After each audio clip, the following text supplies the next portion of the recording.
El ahorrador de electricidad Staminal, tras muchos años de instalación en Canarias y ser elegido como producto del año en ahorro energético a nivel nacional, le ofrece la posibilidad de ahorrar de un 15 hasta un 35% de su consumo en su factura de electricidad. Sea cual sea su negocio local o industria, Staminal tiene el ahorrador que se adapta a sus características. No se fíe de las imitaciones, Staminal solo hay uno, con las homologaciones de la comunidad internacional. No deje que los gastos abusivos de electricidad afecten a la economía de su negocio. Pídanos presupuestos sin compromiso al 928-481-249. Ahorrador industrial de energía Staminal, la solución a su excesivo consumo energético. Recuerde, ahorre de un 15 a un 35% de su factura de electricidad. En el corazón del Parque Santa Catalina se encuentra la gran terraza Lolita Pluma, que con nueva dirección te ofrece en la mañana los mejores desayunos especiales y saludables, bien acompañados de una repostería propia, artesana y creativa. En el mediodía dispone de una selección de tapas y platos de la cocina canaria e internacional. Las tardes en la gran terraza Lolita Pluma le permitirá degustar una variedad de tartas y dulces a la altura de los paladares más exigentes y exquisitos. Las noches en la gran terraza Lolita Pluma, además de unas cenas especiales en un ambiente tranquilo y agradable, tendrán el aliciente del servicio de coctelería más importante de Canarias. Todos los jueves tenemos la ruta del Pincho Pirata y además el sábado en la tarde-noche podrá disfrutar de espectáculos musicales y de humor en directo. Gran terraza Lolita Pluma, el lugar diferente para tu punto de encuentro.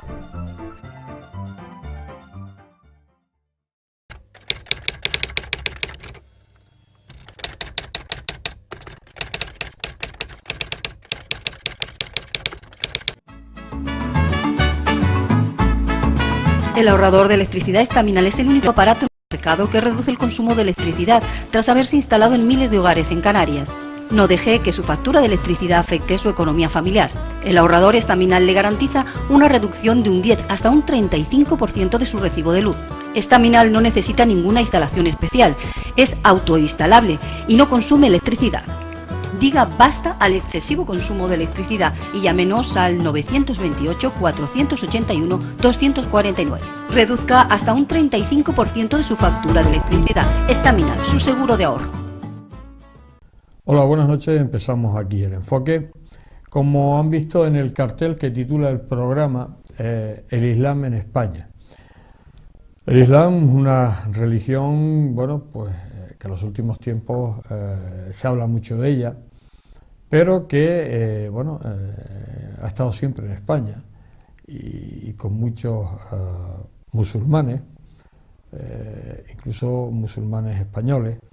Y para hablar un poco del Islam en España tenemos un invitado esta noche, que es Ahmed Bermejo. Buenas noches, Ahmed. Hola, buenas noches. Que es un imán español, musulmán de segunda generación, efectivamente, porque además tu padre, que es musulmán gallego, y tu madre norteamericana, también musulmana, y bueno, tus hermanos, que todos se han criado en la religión musulmana. Hay que decir que Ahmed Bermejo llega a Gran Canaria a dar una serie de conferencias, de charlas, incluso algo tan,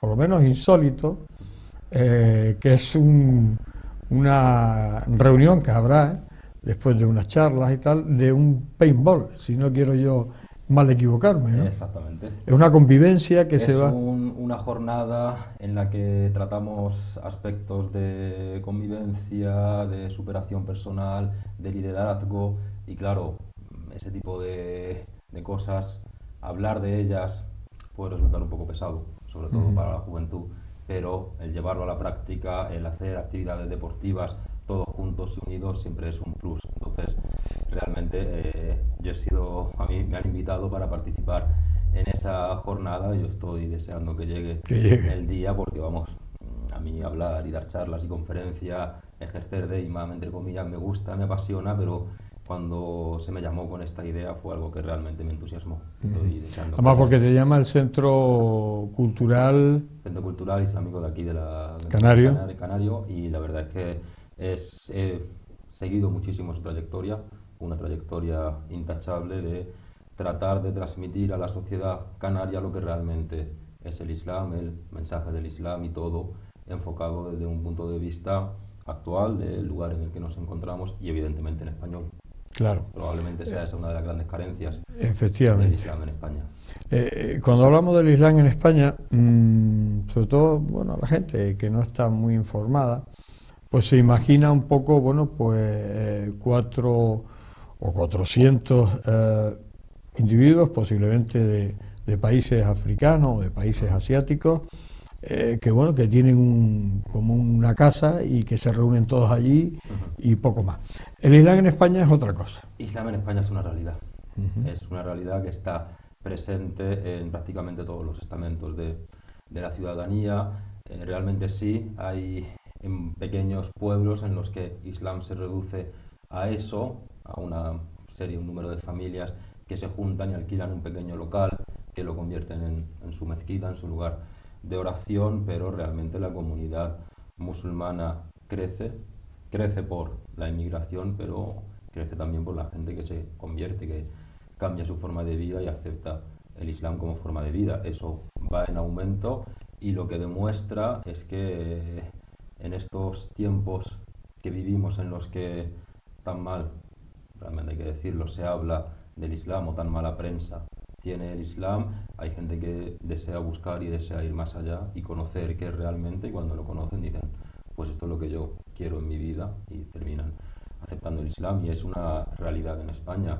Hay ciudades que tienen mezquitas, que tienen centros de referencia, que tienen centros culturales y que dedican gran parte de sus horas abiertas a charlas, conferencias, seminarios, clases. En muchos casos para los propios musulmanes, porque entre los propios musulmanes hay también una gran ignorancia de lo que es el Islam. Pensamos que es algo importado y que muchas veces confundimos Islam con cultura. Claro. Sobre todo viniendo de los países africanos o países asiáticos, que muchas cosas son cultura. Claro, que cada uno se hace de su propia cultura. Pero claro, si no tienes unas ciertas bases, pues te crees que es el paquete completo. Y te crees que la cultura es Islam y que Islam es la cultura, y muchas veces no es así. En la gran mayoría de los casos no es así.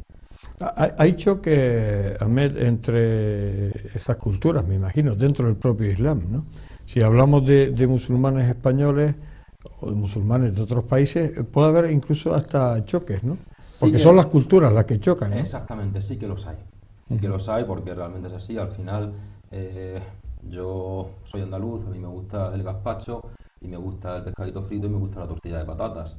Al que viene de Marruecos prefiere el cuscús y la harira.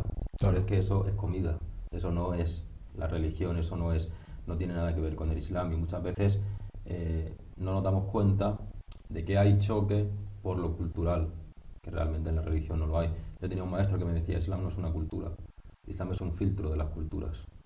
Claro. Esa frase a mí siempre se me quedó muy grabada, de que no tiene que ver con la cultura, aunque lo liguemos en la gran mayoría de los casos a la cultura. Yo recuerdo en el mes de Ramadán el año pasado me hacía una entrevista y bueno, ¿y los musulmanes con qué rompéis el ayuno? Yo digo, bueno, Con lo que uno le apetezca, ¿no? Porque ¿cuál es la comida islámica típica de Ramadán? Bueno, pues en Marruecos hay una, en Argelia hay otra, en Arabia Saudí hay otra, y a mí en mi casa pues hay otra completamente distinta. Que no tiene nada que ver. Que no tiene nada que ver. El dátil sí, porque es algo que está muy rico. Está rico y además... Y alimenta mucho y tiene muchos nutrientes y muchas propiedades, pero luego... O sea, no hay... No hay. Muchas veces le ponemos etiquetas islámicas a muchas cosas que no hay por qué ponerse la comida islámica, ropa islámica. ¿Por qué? Pues al final tenemos que disasociar ese elemento de cultura con religión. En los últimos tiempos, además, tú comentabas que, bueno, pues ha habido mucha gente se ha autoproclamado islamistas, se ha autoproclamado musulmanes, cuando realmente, de repente, no tiene nada que ver con la religión, ni con el islam, ni con nada que sea parecido. ¿Por qué crees tú que se han autoproclamado cuando han hecho esos actos de barbarie? Cuando hablamos de una religión, cualquier religión, nunca va a apoyar ese tipo de movimientos, ¿no? Y en el Islam menos. Yo no... es algo sobre lo que he reflexionado mucho. No dudo que el que comete el acto se llame Ahmed, se llame Mohammed, o se llame Fátima, o se llame Aisha, todos ellos nombres musulmanes. Pero lo que sí dudo muchísimo es que haya entendido una mínima parte de lo que realmente es el Islam, el que comete ese tipo de actos. Islam, como bien usted ha dicho, al igual que el resto de las religiones, está muy alejado de todo ese tipo de odio, de hacer daño a los demás, sea cual sea su creencia, sea cual sea su religión, está totalmente prohibido en el Islam. Claro. Y realmente ellos dicen basarse en el Islam para hacer esos actos. Islam es todo lo opuesto a eso. Islam es servicio social, es ayuda, es generosidad, es buen trato, es tratar a tu vecino como tratarías a tu propia familia, aunque no sea de tu misma religión, aunque no tenga tu misma creencia. Entonces, ¿por qué hoy en día esa gente, llamándose Mohammed, Ahmed o Fátima, comete esos actos totalmente condenables, detestables y fuera de toda comprensión? Hombre, yo creo que ahí hay varios elementos que entran en juego.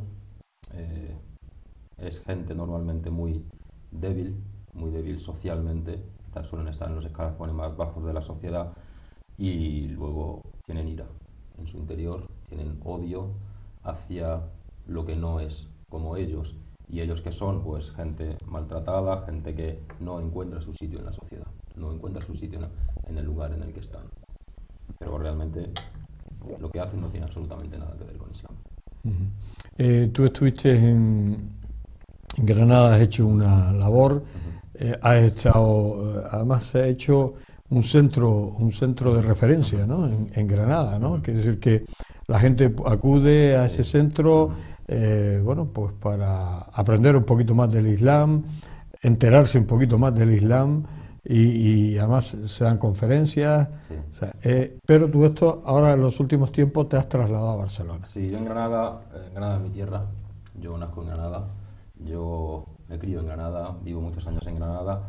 Desde el año 2003 se abre la Mezquita Mayor de Granada, en un sitio privilegiado justo enfrente del Palacio de la Alhambra, y desde ese 2003 se inicia una serie de actividades, de conferencias, charlas, seminarios para enseñar, en muchos casos, como he dicho antes, a los propios musulmanes, pero en general a la ciudadanía, lo que es el Islam. En dicho centro paso yo mis últimos 5 años los paso allí, primero como director del mismo, luego como imam de la mezquita, y ya en los últimos meses me traslado a Barcelona con la intención de desarrollar un proyecto similar de una mezquita, pero más importante que la mezquita es un centro cultural. Claro. Un centro cultural en el que enseñar, en el que transmitir, pero también un centro con las puertas abiertas para ayudar en todo lo que esté en nuestra mano, no a los musulmanes solo, sino a toda la ciudadanía, a la ciudad en general. ¿Cómo recibió esa idea en Barcelona? Bueno, estamos en los trámites, en los primeros pasos, reuniéndonos con Generalitat, con Ayuntamiento, con los diferentes estamentos de la sociedad, fundaciones privadas, fundaciones públicas, y la verdad es que está teniendo una acogida muy buena porque realmente es una necesidad. es una necesidad el que haya lugares, ya no solo en Barcelona, sino como aquí está el Centro Cultural Canario, que haya lugares de referencia a los que se pueda acudir para realmente saber lo que es el Islam. Y si están llevados o dirigidos o gestionados por gente que habla su misma lengua, no idioma, sino lengua, que han crecido en esta misma sociedad, que comprenden perfectamente los mecanismos de esta sociedad, que comprenden el Estado de Derecho en el que vivimos, pues siempre es un añadido. Y por eso yo creo que estamos teniendo muy buena acogida. Es un proyecto largo que requerirá tiempo, requerirá paciencia y mucha perseverancia, pero tenemos la firme intención de llevarlo a cabo y desarrollarlo porque es una necesidad. Una ciudad como Barcelona y como todas las grandes ciudades de este país y de Europa necesitan esos lugares de referencia a los que se pueda acudir, a los que se pueda ir para realmente conocer lo que es el Islam, porque, como hemos dicho antes, hoy en día con el acceso que tenemos a Internet, mucho de lo que se ve, de lo que se trata de mostrar de lo que es el Islam, está muy alejado de lo que realmente es el Islam. ¿Por qué Barcelona? Porque yo recuerdo haber leído una carta tuya cuando pasa lo que pasó en Barcelona, que te negabas a decir o a reconocer que aquellos elementos tenían nada que ver con el Islam. Sí. Tú escribiste una carta en aquella época. Sí, la recuerdo. Era una forma de tratar de eliminar de la gente esa sensación que estaba plasmándose de que todos los musulmanes eran así.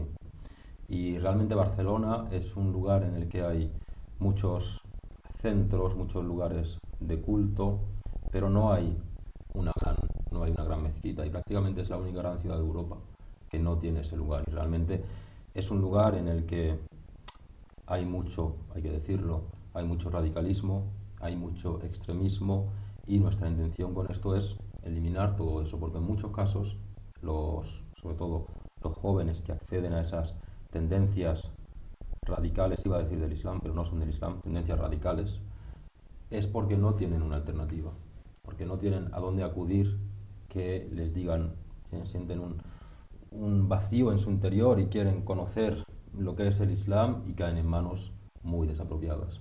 Y entonces en Barcelona hay mucho movimiento de ese extremismo, radicalismo, y entonces es necesario combatirlo, y qué mejor forma de combatirlo que teniendo un lugar abierto, teniendo un lugar con las puertas abiertas de referencia en los que se den clases, charlas, exposiciones, seminarios y todo tipo de actividades para realmente mostrar y enseñar a la gente lo que es Islam. Vamos a hacer un pequeño alto. Te iba a hacer una pregunta, pero cuando me hacen instrucciones por ahí fuera de que debo acabar esta primera parte, pero iba a preguntar sobre las diferencias que hay entre el musulmán español y el musulmán inmigrante que está aquí, que con una cultura. Pero vamos a hacer un pequeño alto porque estamos hablando con Ahmed Bermejo. Estamos hablando del Islam en España. Nos queda muchísimo por qué preguntarle. Y bueno, pues como les decía, hacemos un alto en el camino. Enseguida estamos con ustedes.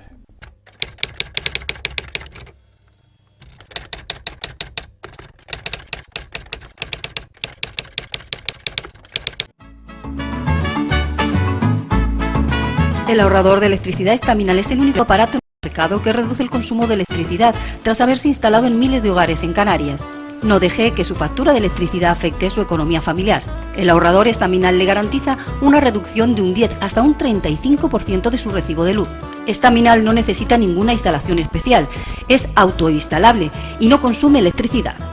Diga basta al excesivo consumo de electricidad y llámenos al 928 481 249. Reduzca hasta un 35% de su factura de electricidad. Estaminal, su seguro de ahorro. En el corazón del Parque Santa Catalina se encuentra la gran terrazal Oguita Pluma, que con nueva dirección te ofrece en la mañana los mejores desayunos especiales y saludables, bien acompañados de una repostería propia, artesana y creativa. En el mediodía dispone de una selección de tapas y platos de la cocina canaria e internacional. Las tardes en la gran terraza Lolita Pluma le permitirá degustar una variedad de tartas y dulces a la altura de los paladares más exigentes y exquisitos. Las noches en la gran terraza Lolita Pluma, además de unas cenas especiales en un ambiente tranquilo y agradable, tendrán el aliciente del servicio de coctelería más importante de Canarias. Todos los jueves tenemos la ruta del Pincho Pirata y además el sábado en la tarde-noche podrá disfrutar de espectáculos musicales y de humor en directo. Gran Terraza Lolita Pluma, el lugar diferente para tu punto de encuentro.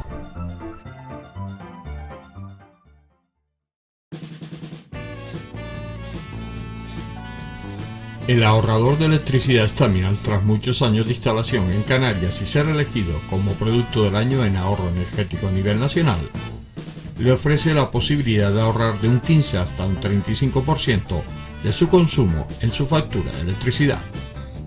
Sea cual sea su negocio local o industria, Staminal tiene el ahorrador que se adapta a sus características. No se fíe de las imitaciones, Staminal solo hay uno, con las homologaciones de la comunidad internacional. No deje que los gastos abusivos de electricidad afecten a la economía de su negocio. Pídanos presupuestos sin compromiso al 928-481-249. Ahorrador industrial de energía Staminal, la solución a su excesivo consumo energético. Recuerde, ahorre de un 15 a un 35% de su factura de electricidad.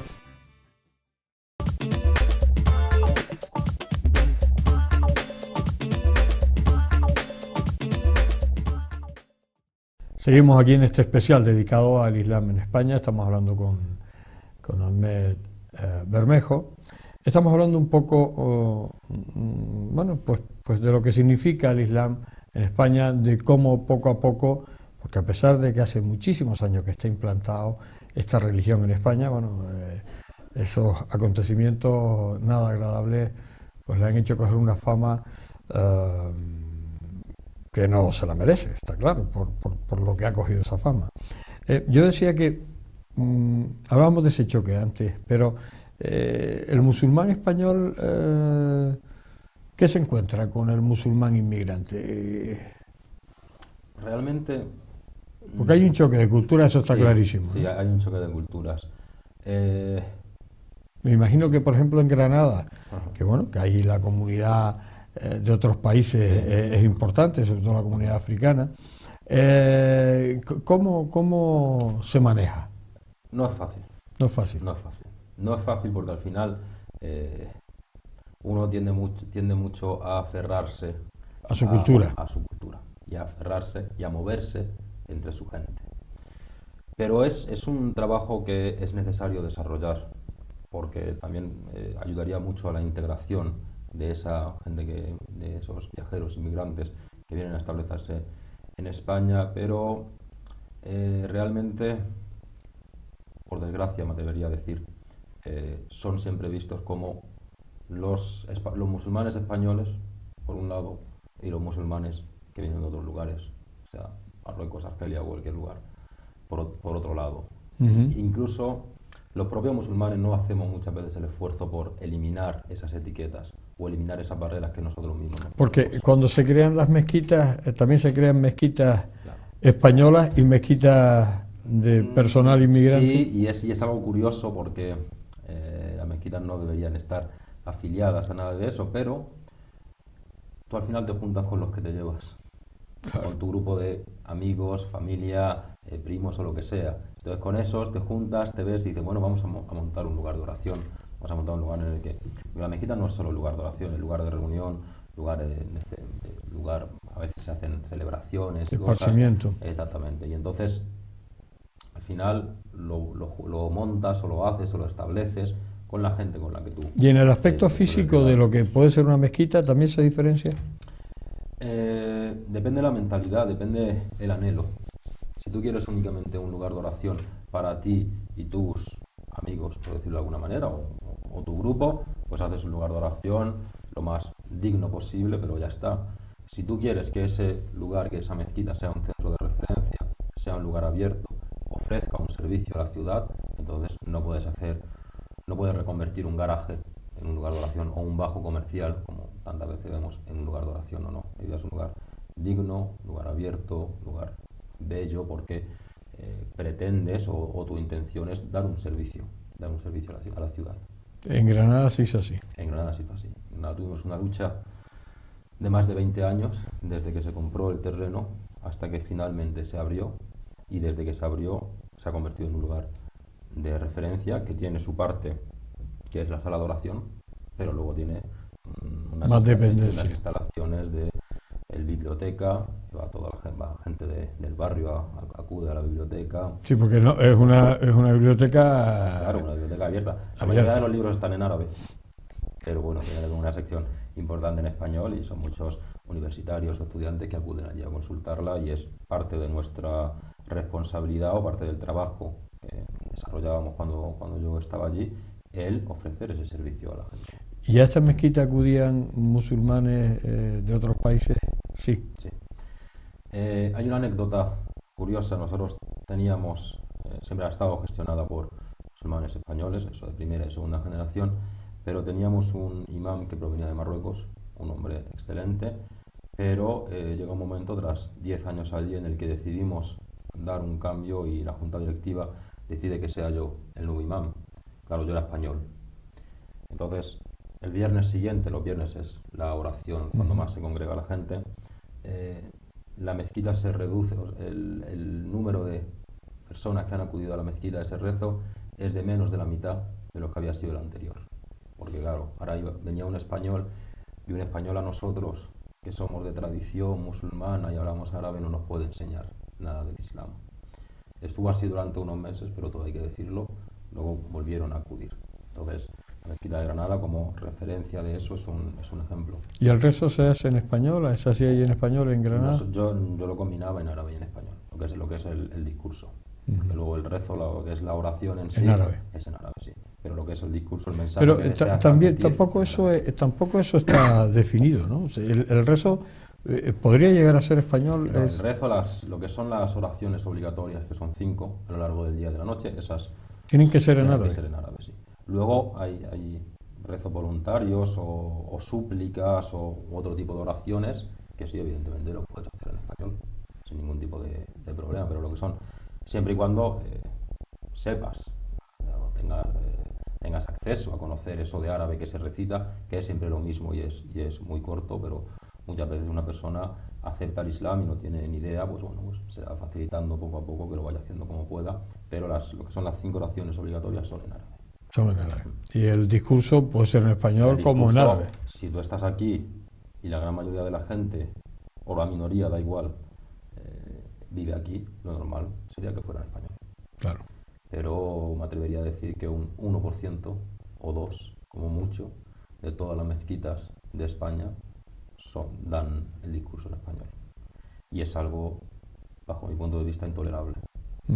Porque a los propios musulmanes los estás haciendo de ellos una especie de gueto. No, nosotros en árabe, ¿por qué? Estamos en esta tierra, hablamos este idioma, somos de aquí. Muchos inmigrantes tienen segunda generación de hijos que han nacido aquí, que van al colegio aquí, que van a la universidad aquí. Probablemente se enteren más en español que en árabe, pero no hay esa cosa ligada de que la religión o el Islam tiene que ser todo en árabe. Es algo que yo creo que habría que hacer una reflexión a nivel nacional. No, es necesario transmitir el mensaje en español, porque somos gente de esta tierra. Me consta que aquí en todas las palmas de Gran Canaria solo hay una mezquita donde se da en español, de todas las que hay. Es algo un poco triste. Claro. La sociedad española, ¿cómo acoge el Islam? ¿O cómo lo ha acogido durante todos estos años?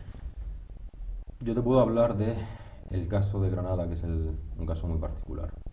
He dicho antes que estamos durante más de 20 años tratando de construir la mezquita. Los principales que se oponen son los vecinos. No quieren tener una mezquita puerta con su casa. ¿Por qué? Porque no saben realmente lo que es el Islam. Desde el día que abrimos la mezquita, eso cambia por completo. Porque la mezquita es un valor añadido al barrio del Albaicín en el que está, y ha dignificado mucho el barrio. Antes era un basurero. El lugar donde estaba la mezquita antes era un basurero, literal, donde la gente tiraba basuras. Ahora se ha convertido en un lugar en el que viene primero un ministro, viene un presidente de gobierno y todo, entonces ha dignificado mucho el barrio. Y como anécdota, una mujer conocida del barrio que acudía habitualmente a la mezquita, un día me para por la calle y me dice que sepas que han venido los de la policía secreta a preguntarme acerca de vosotros, a preguntarme acerca del Islam. Me decía ella, con nosotros no tenéis que tener ningún miedo. Les hemos dicho, soy lo mejor que le ha pasado al barrio en los últimos años. Y entonces, en Granada en particular, y puede que tenga una idiosincrasia muy particular por todo el pasado, el Islam es bien acogido. Me atrevería a decir que en el resto de las ciudades españolas siempre hay, evidentemente, excepciones, pero es algo que está bastante bien acogido. No, evidentemente siempre hay excepciones y muchas de esas excepciones son por el comportamiento de los, entre comillas, así llamados musulmanes, pero debemos darnos cuenta, y los musulmanes tenemos que hacer un esfuerzo en ello, de que como musulmanes vivimos en esta tierra y debemos hacer un esfuerzo por aportar a esta ciudad, en la medida en la que cada uno pueda, en la medida en la que cada uno, las posibilidades que tenga cada uno, pero tratar de aportar. Islam tenemos que dejar de verlo como algo que únicamente pide ayudas o pide cosas, sino no, vamos a tratar de aportar, vamos a tratar de dar soluciones en la medida en la que podamos, porque evidentemente no vamos a cambiar el mundo, pero hay mucho que podemos como musulmanes aportar a la sociedad y debemos hacerlo también para que la sociedad cambie un poco su perspectiva y reciba mejor de lo que lo hace, porque bajo mi perspectiva y la relación que yo he tenido se le acoge bastante bien.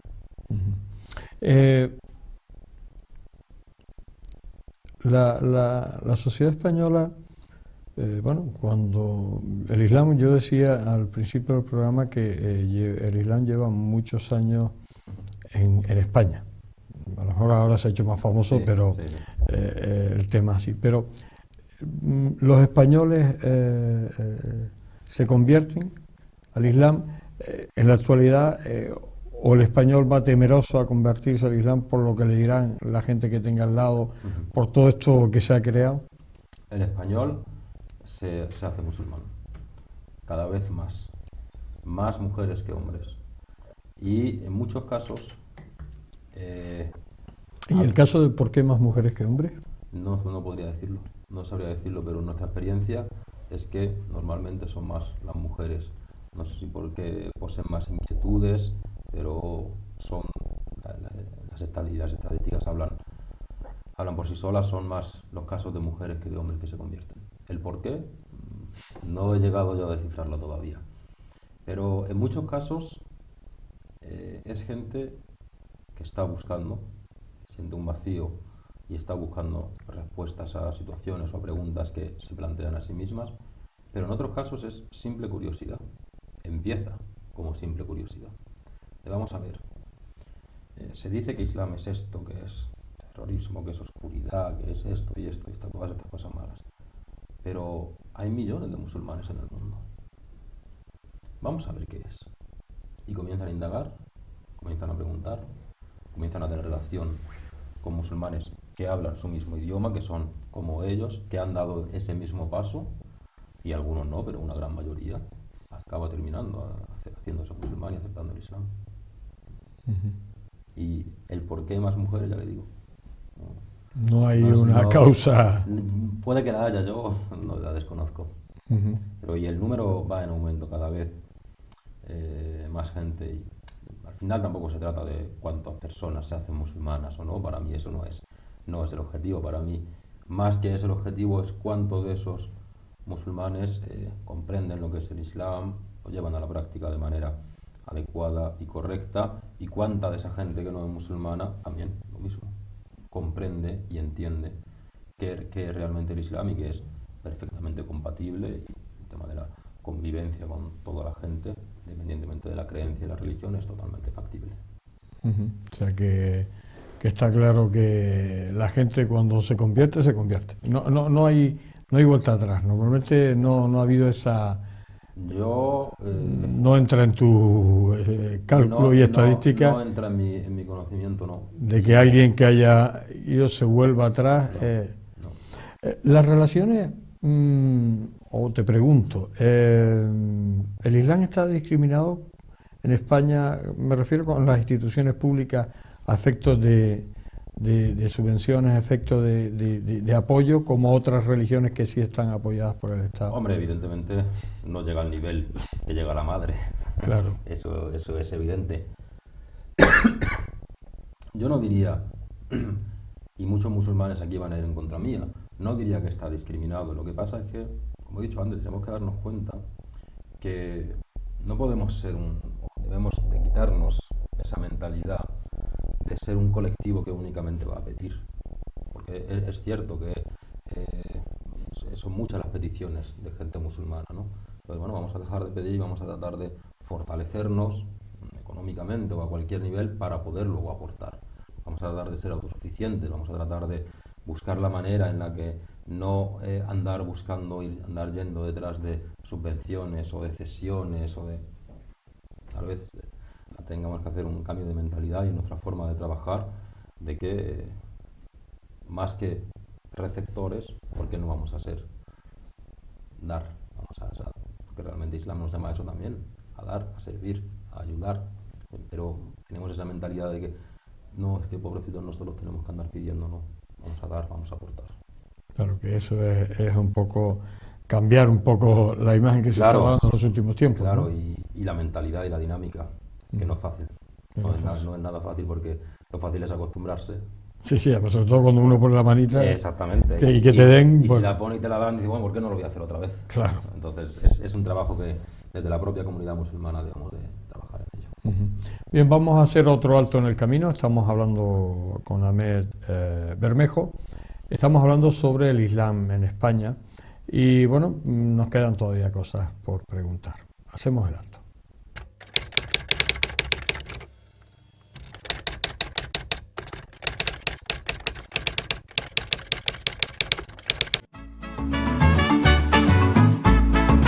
El ahorrador de electricidad Estaminal es el único aparato en el mercado que reduce el consumo de electricidad tras haberse instalado en miles de hogares en Canarias.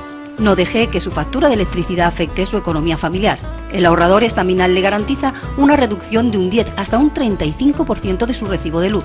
Estaminal no necesita ninguna instalación especial, es autoinstalable y no consume electricidad. Diga basta al excesivo consumo de electricidad y llámenos al 928-481-249. Reduzca hasta un 35% de su factura de electricidad. Estaminal, su seguro de ahorro. En el corazón del Parque Santa Catalina se encuentra la gran terrazal Olita Pluma, que con nueva dirección te ofrece en la mañana los mejores desayunos especiales y saludables, bien acompañados de una repostería propia, artesana y creativa. En el mediodía dispone de una selección de tapas y platos de la cocina canaria e internacional. Las tardes en la gran terraza Olita Pluma le permitirá degustar una variedad de tartas y dulces a la altura de los paladares más exigentes y exquisitos. Las noches en la gran terraza Olita Pluma, además de unas cenas especiales en un ambiente tranquilo y agradable, tendrán el aliciente del servicio de coctelería más importante de Canarias.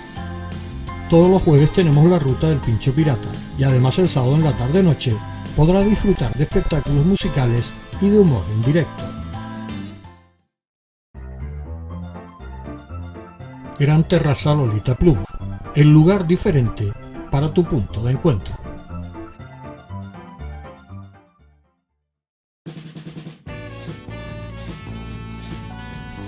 El ahorrador de electricidad Estaminal, tras muchos años de instalación en Canarias y ser elegido como producto del año en ahorro energético a nivel nacional, le ofrece la posibilidad de ahorrar de un 15 hasta un 35% de su consumo en su factura de electricidad. Sea cual sea su negocio local o industria, Estaminal tiene el ahorrador que se adapta a sus características. No se fíe de las imitaciones, Estaminal solo hay uno, con las homologaciones de la comunidad internacional. No deje que los gastos abusivos de electricidad afecten a la economía de su negocio. Pídanos presupuestos sin compromiso al 928-481-249. Ahorrador industrial de energía Estaminal, la solución a su excesivo consumo energético. Recuerde, ahorre de un 15 a un 35% de su factura de electricidad.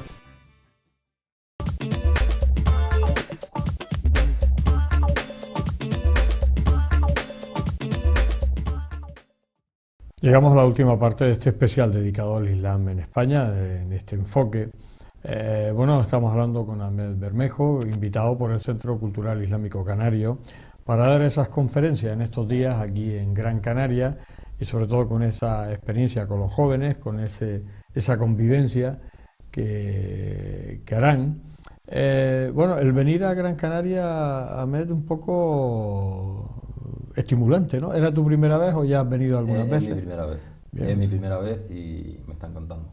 Sí. Acabo de llegar. Acabo de llegar, porque además hay que decir que lo hemos enganchado en esta casa, desde el aeropuerto casi no lo hemos dejado ni comer. Sí, bueno, y lo hemos... pero he comido unas papas al lugar. Exactamente, además le hemos dado estaba ocasión, riquísimo. hemos cambiado el horario del programa para que pudiera comer. Ahmed, porque además fue cogerlo del aeropuerto y traerlo al estudio de TAC Televisión. Pero bueno, por lo menos ha podido probar lo típico nuestro, que son las papas arrugadas con mojo. Y bueno, me imagino que un poco con muchas ganas de estas conferencias y estas charlas que vas a dar, ¿no? Sí, claro.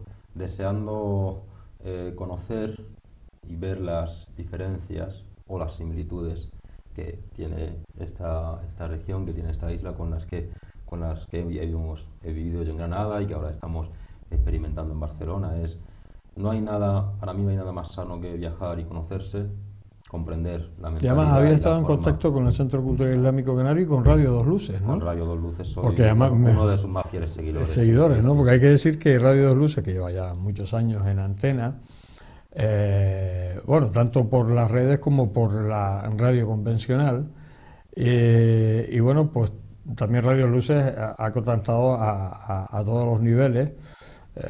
Bueno, lo bonito de la radio es, a lo mejor, que tiene esa ventaja sobre la televisión, es que se puede conectar pues con todo el mundo. La televisión es más complicado porque o lo traemos en persona o es más difícil, Sí, es más ¿no? difícil. Pero bueno, con el Centro Cultural Islámico Canario ha sido una buena relación que ha llegado con este... Claro, exactamente. Esto es como el final de esa relación, pero el principio de otra. Claro. Esperemos. Claro. Estoy encantado de venir aquí, espero que sea la primera de muchas otras veces, pero el Centro Cultural Islámico Canario, para mí, es un ejemplo en lo que hemos hablado de hablar a la gente en su idioma, de transmitir el Islam en español, de hacer actividades para involucrar, para hacer partícipes a los jóvenes. He estado hablando en ese trayecto desde el aeropuerto aquí con algunos de los jóvenes de esta ciudad y ellos dicen, es que es el único lugar al que podemos acudir a hablar o a escuchar del Islam en español, porque en árabe ya es que nos aburrimos.